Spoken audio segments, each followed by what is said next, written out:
Hi, Sean Zattel here with the WBA super featherweight champion, Lamont the Reaper Roach, looking to move up to 140 and challenge for this WBC interim super lightweight title against Pitbull Cruz. Man, Lamont, what's going on, man? How's everything going in camp? Everything's going smooth in camp, man. I feel good, I feel strong, and I feel like I'm peaking at the right time. You know, the Reaper Roach. Do you ever see the Great White Hype with Damon Wayans and the Reaper Roper? Yeah, I see that. I see that. Yeah, How do you feel sharing that nickname with the Reaper Roper from it's that crazy. movie, It's man? crazy, right? It's a little funny, but now that you think about it, I never even put it together until you just said so too. Like I never ever thought about that. They having nothing in common with it. I don't know, man. You might have to come out to the like Method Man, bring the pain, like he Bring the did, you know. pain, dude. So yeah, I don't know. I'm not gonna come out the Method Man, but that's a good idea. Now that I think about it. Thank you, thank you, thank you. Finally, a fighter appreciates the walkout music idea I have. I appreciate that. Yeah, that's all right. All right, but let's get serious now because this style matchup right here is exciting. This is a serious fight. You said in the gloves off episode that I'm gonna quote you. He has Mexican machismo, and that is what will bite him in the ass. How so? Uh, I feel as though he might get overzealous with a few shots, leaving himself open, going for the gusto, and I'm gonna be in there poised. I'm gonna be very strong. I'm gonna be in there very poised, pinpoint accuracy. And you never know, man. The right shot might get him in trouble, and that's exactly what I'm going to be looking for. What do you think about fighting behind enemy lines? The Mexican fans, they really love this guy. And if he can land some shots, they're going to be roaring like it's the Roman Coliseum waiting for you to get eaten by the lions kind of thing. What Mhm. do you think about fighting behind enemy lines? I mean, you was there in Brooklyn. Shots that didn't land, they would erupt in shots that didn't land were erupting the whole time. So I've been there before. In San Antonio, and I want to say what 2021, I fought Rene Alvarado. Even though he's not Mexican, obviously it was a pro Latin crowd. So that was a thing too, where it was just a lot of hoorah and kind of like behind enemy lines. But I turned a lot of a lot of his fans into my fans that night as well. So I'm used to it. It ain't nothing that's gonna bother me. Well, speaking of turning new fans, you did that in the Javante fight, and I know you've been Twitch streaming and stuff, and it seems like people just they like you, not just your skills. Why do you think that is? Why is the public starting to take to you? I think it's just because I'm like I got a light on me now. I'm the same guy. Like I always been the same guy. So it's just like they get to tune in more. They're on notice now, so they might click on a page, or they might click on a stream, or they might click on some of the content that I got going on or coming out and whatever, and then be like, oh, all right, we really, what I'm saying, like we like this guy. Thanks for bringing them to the light.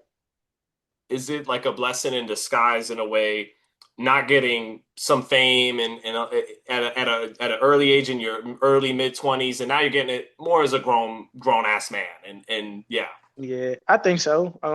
just from the standpoint of makes you more relatable to the everyman kind of Yeah, thing. nah, for sure. I think so. I mean, I wouldn't have minded. I wouldn't have Right. mind earlier, but it is what it is. Everybody has their own path. Like everybody doesn't have a big figure that's pushing them behind them. Like some people just have to really, get it and earn it.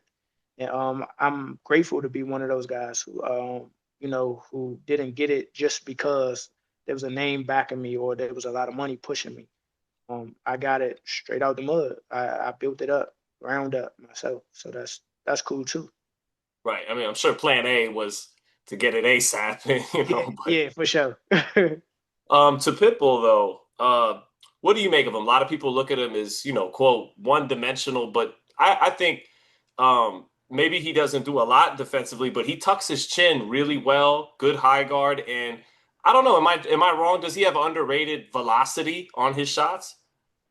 Underrated? Nah. I mean, shit, not on my end. It looked like he cracking them motherfuckers to me. So I think I think should we going in there like he can punch like a bad mofo. Um, I think uh he does tuck his chin very well, but that's always been him, so it's not nothing that's overlooked either. But he leaves himself open for shots. He makes a lot of mistakes with throwing punches, but when he does throw the punches, they are fierce, they are relentless. And what he does, even though he's probably one dimensional, he is very good at that one dimension. Like he's proven it time in and time out. Like he's very good at that one style. So we always got to be on our P's and Q's. I guess I meant more. People know he could crack, but do you think his speed is a little underrated? The way that the speed at which them hooks are coming. Maybe to the average person outside of boxing, yeah, maybe. Um, they're hard, but they ain't slow. You can Mhm. see it. Like he puts them together. He puts them together. He throws in like threes and fours. He rarely throws ones. He rarely throws twos. And if he throws two, they're really really hard. If you throw two shots, they're like super hard. Um, but he throws like threes and fours. He throws them in sets. So Now, like analyzing your style heading into this fight, you have smart, efficient movement, but I wouldn't say you move as much on average as Ryo did to beat him and Tank right. did to beat him. So is this I mean, you did your best work against McCrory and Tank in the pocket. Is this going to be kind of a war, in the pocket kind of fight? Uh, it might be. It might be a one-sided war. Like it's because he's gonna, no matter what, he's gonna swing for the fences. So whether I'm catching him in there or he hits me once or twice, like it's inevitable, and I know I'm not going in there, um, and I'm not like it's not like I'm not going to get hit. Hopefully the first punch knocks him out, and I don't get hit at all. But but I don't know, man. He takes a good shot. he takes a pretty good shot. But what I'm saying, like it's inevitable. Like you're going to get punched. So just keep my defense tight and keep my defense tight, make sure I move my head. And actually utilize some, what I'm saying, utilize some movement, but I'm not going in there to skate. I'm going in there to boogie. I'm going in there to fight. So, So you could sharpshoot him in the pocket, you think? oh, without a doubt, without a doubt, like no questions asked, really. It's going to be based on how much my corner wants me in the pocket. That's it, really, for real, for real.